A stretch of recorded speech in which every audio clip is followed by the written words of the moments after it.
الحمد لله رب العالمين، والصلاة والسلام على أشرف الأنبياء والمرسلين وعلى آله وصحبه ومن تبعهم بإحسان إلى يوم الدين. أما بعد، فأعوذ بالله من الشيطان الرجيم. بسم الله الرحمن الرحيم. هو الذي أرسل رسوله بالهدى ودين الحق ليظهره على الدين كله وكفى بالله شهيدا. صدق الله العظيم. جناب صدر اجتماع، اکابر علماء کرام، فضلاء کرام، طلباء عزیز، بزرگان محترم، میرے دوستوں اور بھائیوں، صوبہ سندھ کی جماعت نے کراچی کے مختلف اضلاع کے دینی مدارس کے فضلاء کو آج یہاں جمع کیا ہے اور ان کے سروں پر دستار فضیلت سجانے کے لیے اس اجتماع کا اہتمام کیا گیا ہے. میں تمام فضلاء کرام کو مبارکباد پیش کرتا ہوں کہ انہوں نے اپنے مدارس کے تعلیمی نصاب کو مکمل کیا اور اب انہوں نے عملی زندگی کی طرف جانا ہے. میرے محترم دوستو، ایک تاثر پھیلایا جا رہا ہے کہ دینی مدارس میں نوجوانوں کی صلاحیتیں محدود کر دی جاتی ہیں اور وہ ملک اور معاشرے کے لیے کوئی کردار ادا نہیں کر سکتے. مجھ سے قبل علماء کرام نے اس پہلو پر روشنی ڈالی ہے اور ہمیں بھی سوسائٹی کے مختلف لوگوں سے ملنا پڑتا ہے. ان کے دل و دماغ میں بھی دینی مدارس کے حوالے سے تحفظات ڈالی گئی ہیں، لیکن انہیں یہ نہیں بتایا جا رہا کہ دینی مدرسہ کیوں وجود میں آیا تھا، اس کا پس منظر کیا ہے. 1857 سے پہلے بر صغیر میں اس نوعیت کا مدرسہ نہیں تھا اور آج بھی بر صغیر سے باہر اس طرح کی دینی جامعات اور مدارس نہیں ہیں. تو یہ سوال ان سے پوچھا جائے کہ بر صغیر میں اس طرح کا دینی مدرسہ کیوں وجود میں آیا، پوری دنیا میں اس طرح کے مدارس کیوں نہیں ہیں اور پاکستان، انڈیا، بنگلہ دیش، کشمیر میں کیوں ہیں. ظاہر ہے کہ انگریز کی نگرانی میں علی گڑھ میں مدرسہ کھولا گیا، اسکول کھولا گیا، تو انگریز حکمران نے اس کے نصاب میں تبدیلی کی اور ہندوستان کی تاریخ میں پہلی مرتبہ ایک ایسا مدرسہ انگریز سرکار کی نگرانی میں وجود میں آیا کہ جس کے نصاب سے قرآن کے علوم نکال دیے گئے، جس کے نصاب سے حدیث کا عنوان نکال دیا گیا، جس کے نصاب سے فقہ خارج کر دیا گیا اور جس کے نصاب سے فارسی زبان نکال دی گئی، کیونکہ فارسی بر صغیر کی سرکاری زبان تھی، تاکہ آنے والی نسلیں اتنا تو سمجھ سکیں کہ ہم مسلمان ہیں لیکن اس کو اپنے دین کے بارے میں کچھ بھی علم نہ ہو. تو یہ بر صغیر کے علماء تھے جنہوں نے ان علوم کی حفاظت کا بیڑا اٹھایا اور دیوبند قصبے میں مدرسہ کھولا جن میں ان علوم کی حفاظت کی ذمہ داری لی. مدرسے کے قیام کا سبب تم بنے ہو، قرآن و حدیث کی حفاظت کا مسئلہ تم نے اٹھایا. ہم نے تو رد عمل میں اس کے تحفظ کے لیے مدرسہ قائم کیا ہے. سو مدرسے کے بارے میں یہ سوچ جو انگریز کی تھی اس کا تسلسل آج بھی برقرار ہے. انگریز کے زمانے کی بیوروکریسی، انگریز کے زمانے کی اسٹیبلشمنٹ اور آج کی بین الاقوامی اسٹیبلشمنٹ کا دینی مدرسے کے بارے میں سوچ میں تسلسل برقرار ہے. جب پاکستان بنا، حضرت علامہ شبیر احمد عثمانی رحمہ اللہ، حضرت مولانا مفتی محمد شفیع رحمہ اللہ، انہوں نے تو ہجرت کی تھی پاکستان آنے کی، دیوبند کو چھوڑا تھا. یہ تو دیوبند کے رہنے والے تھے، دارالعلوم دیوبند کو چھوڑ کر پاکستان آنے کی کے لیے ہجرت کی اور یہیں کے رہے. جب انہوں نے آپ سے کہا کہ آئیں، اب نہ انگریز ہے اور نہ ہندو، اور ہم ایک نصاب بنائیں، مشترکہ نصاب، پوری قوم ایک ہی نصاب پڑھے، تو تجویز دینی مدرسے کے عالم دین کی تھی اور انکار پاکستان کی بیوروکریسی کا تھا اس وقت میں. تو قیام پاکستان سے لے کر آج بھی ہماری اسٹیبلشمنٹ اور ہماری بیوروکریسی کی سوچ دینی مدرسے کے بارے میں برابر ایک ہے. اس بات کو مد نظر رکھنا چاہیے. ہم نے ہمیشہ ایک تعلیم اور ایک نصاب کی بات کی ہے، لیکن تم نے ہمیں مجبور کیا ہے ہم دینی علوم کا تحفظ کریں. ہمیں خطرہ کس سے ہے؟ ہمیں آج انگریز سے خطرہ نہیں، ہمیں دینی علوم کے لیے آج ہندو سے خطرہ نہیں، ہمیں اپنے مسلمان سے خطرہ ہے. مجھے اپنی بیوروکریسی سے اور اپنی اسٹیبلشمنٹ سے خطرہ ہے. اس کا خنجر ہے میری گردن پر، جس محافظ نے میرے دشمن سے ڈال بننا تھا مجھے بچانے کے لیے، ڈھال بن کر مجھے بچانا تھا، جن کی حفاظت، ان کی ذمہ داری مجھے تحفظ دینے کی تھی. آج میرے محافظ نے اپنا خنجر میری گردن پہ رکھا ہوا ہے. اپنے احتساب کرو، میرے بارے میں مت سوچا کرو. میرے محترم دوستو، ہمیں خطرہ اپنوں سے ہے، اپنے حکمرانوں سے ہے، اپنی بیوروکریسی سے ہے، اپنی اسٹیبلشمنٹ سے ہے، اپنے جاگیردار سے ہے، اپنے صنعتکار سے ہے، اپنے سرمایہ دار سے ہے. وہ آج بھی دینی مدرسوں کو بدنیتی کی نظر سے دیکھتے ہیں. پاکستان کی حالت تو ٹھیک کرو پہلے. کون سا شعبہ ہے پاکستان کا جو تمہاری 78 سالہ کارکردگی کا گواہی نہیں دے رہا کہ وہ ڈوب چکا ہے اور دنیا میں عالمی رینک پر ہر شعبے میں تم پیچھے آ گئے ہو. تمہارے ملک کا انصاف نیچے گر گیا ہے، تمہاری معیشت نیچے گر گئی ہے، تمہاری انجینئرنگ نیچے گر گئی ہے، تمہارا میڈیکل نیچے گر گیا ہے. ہر شعبے میں تم گرے ہوئے ہو. ایک دینی مدرسہ ہے، ایک دینی مدرسے کا عالم ہے جس کی رینکنگ عالمی سطح پر ٹاپ پر ہے. دنیا میں اگر میں نے آپ کو ٹاپ رینکنگ پہ رکھا ہوا ہے تو وہ دینی مدرسہ ہے. اور یہی آپ کی نظریاتی قوت ہے اس وطن عزیز کی. اگر نظریہ پاکستان کا نام کوئی عنقا نہیں ہے اور ایک زمینی حقیقت ہے تو نظریہ پاکستان کی تعبیر آج دنیا کے سامنے میرے دینی مدرسہ اور اس کا عالم دین. تم اپنے ملک کے نظریے کو تباہ کر رہے ہو.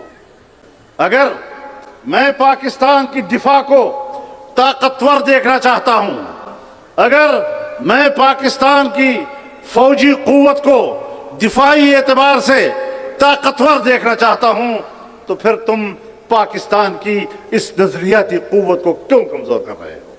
تعاون دونوں طرف سے ہوتا ہے. معاونت باہم دیگر مدد کرتا، تعاون ایک دوسرے کے ساتھ مدد کرنے کا نام ہے، ایک طرفہ چیز نہیں ہوا کرتی. لہذا ہمیں میٹھی میٹھی باتوں سے بہکاؤ نہیں. دنیا کا رواج ہے، وہ دنیا میں خاتمہ کرنا چاہتے ہیں. جب وہ دنیا میں فساد برپا کرنا چاہتے ہیں تو اس کے لیے بھی ابتدا میں معصوم جملوں کا سہارا لیا جاتا ہے. دینی مدارس کے ساتھ آپ کے مذاکرات ہوئے، 2004 کی دسمبر تک مذاکرات ہوئے. دینی مدارس کے ساتھ 2005 کے اوائل میں دستخط ہوئے. دینی مدارس کے ساتھ 2010 میں پھر معاہدے ہوئے. آپ کی طرف سے شرائط آئی، دینی مدارس نے وہ قبول کی. اس کے باوجود دینی مدارس کے خلاف سازشیں کیوں کر رہے ہو؟ مانتا ہوں پاکستان میں NDU ہے، نیشنل ڈیفنس یونیورسٹی، ہمیں کوئی اعتراض نہیں، لیکن ہمارے مدارس کے اندر تم نیشنل ڈمی یونیورسٹی بناؤ تو ہم قبول نہیں کریں گے. NDU وہاں بھی ہے، ایک یہاں بھی ہے. وہ نیشنل ڈیفنس یونیورسٹی ہے، یہ نیشنل ڈمی یونیورسٹی ہے. تکلیف ہوتی ہے جب میں ان کا تذکرہ کرتا ہوں. چھوٹے لوگوں کو بڑا کہنا پڑا ہے اکثر. ایسی تکلیف کئی بار سہی ہے میں نے. تم نے مدارس کو تقسیم کیا، ان کی تنظیموں پر شب خون مارا، لیکن مدارس نے آپ کو شکست دے دی ہے. آج لاکھوں طلباء صرف وفاق المدارس کے اندر تعلیم حاصل کر رہے ہیں. تو پھر ڈمی طور پر کہتے رہے جو بھی کوئی کرے اپنا کام کرے. اپنے کام سے آپ نے غرض رکھی. دینی مدرسے کے خلاف کوئی سازش کامیاب نہیں ہونے دی جائے گی. ہاں سنجیدہ ہو، آؤ جو معاہدے ہوئے ہیں اس پر عمل کرو. لیکن اگر کوئی دینی مدرسہ آپ کے ہاتھ لگا ہے تو آج تم نے اس کا حشر نشر کر دیا ہے. پشاور کی اسلامیہ کالج یہ دارالعلوم الاسلامیہ کے نام سے قائم ہوا تھا. آج اس میں کوئی دارالعلوم الاسلامیہ کا تصور ہے؟ بہاولپور کا جامعہ عباسیہ جہاں مولانا شمس الحق افغانی رحمہ اللہ تعلیم دیتے تھے، جہاں مولانا مفتی حسن تعلیم دیا کرتے تھے، بریلوی مکتب فکر کے جید علماء کرام وہاں تعلیم دیتے تھے. آج کہاں ہے وہ جامعہ؟ جب تمہارے ہاتھ لگا تو کیا اس کی وہ حیثیت رہی؟ نام و نشان تک نہیں. تو پاکستان کی تاریخ میں جو بھی ادارہ آپ کے ہاتھ لگا ہے اس کی دینی علوم کی حیثیت ختم کر دے تم لوگوں نے. تو ہم کیسے آپ پہ اعتماد کریں؟ سلیقے سے آؤ، سنجیدگی سے آؤ، جو طے ہوا ہے اس پر عمل کرو. بسم اللہ. کیونکہ میں اپنے ایک سوچ رکھتا ہوں اور اب علماء کرام کے اس اجتماع کے سامنے میں رکھنا چاہتا ہوں کہ علم کی جو تقسیم ہے یہ کس نے پیدا کی ہے؟ اللہ رب العزت نے تو مطلقاً فرمایا ہے وَعَلَّمَ آدَمَ الْأَسْمَاءَ كُلَّهَا. حضرت آدم کو سب چیزوں کا علم دیا گیا، اور جب حضرت آدم کو سب چیزوں کا علم دیا گیا تو اس کا معنی یہ ہوا کہ بنی آدم کے اندر ہر چیز کا علم حاصل کرنے کی صلاحیت اور استعداد پیدا کرنے کی. چنانچہ آج کی دنیا کے نئے ایجادات، نئے انکشافات، سائنسی ترقی، یہ سب کچھ اسی وعلم آدم الاسماء کلھا کا مظہر ہے. البتہ تمام علوم کے اندر کچھ امتیازات کی طرف اللہ نے اشارے کیے ہیں. الرحمن علم القرآن. اب قرآن ان کے علوم کو حاصل کرنا جو منبع ہے کائنات کے تمام علوم کا، تمام نظام ہے حکومت، شریعت، سیاست، سارے علوم کا مجموعہ قرآن کریم ہے. سائنسی علوم کا خزینہ قرآن کریم ہے. انبیاء کرام کو یہ علوم دیے گئے اور ان علوم کے کامیاب مظاہرے انبیاء کرام کے ہاتھوں سے ظاہر ہو گئے. ہم تو علم کی تقسیم کے قائل ہی نہیں ہیں، لیکن اگر آپ پہ اعتماد کریں اور آپ کے حوالے کریں تو نہ قرآن رہے گا، نہ حدیث رہے گی، نہ فقہ رہے گا، نہ دین رہے گا. آج بھی حکمرانوں کے زیر سایہ اور بین الاقوامی اسٹیبلشمنٹ کی خواہش کے مطابق ایسے اسکالر آئے دن میڈیا پر ان کا پرچار ہوتا ہے کہ وہ شریعت کی وہ تعبیر کریں جو مغرب کے لیے قابل قبول کرتے رہیں. مدارس کے مقابلے میں وہ ناکام. عام مسلمان اس کی تشریحات کو قبول نہیں کر رہا. بٹھا لو اپنے سامنے 10 15 20 آدمیوں کو کہ میں کوئی نیا فلسفہ دے رہا ہوں، شریعت کی کوئی نئی تعبیر اور نیا تعارف کروا رہا ہوں جو پچھلے لوگوں کو معلوم نہیں تھی اور آج ہم پر انکشاف ہو گیا ہے. لیکن بہرحال اعتماد مدارس کے.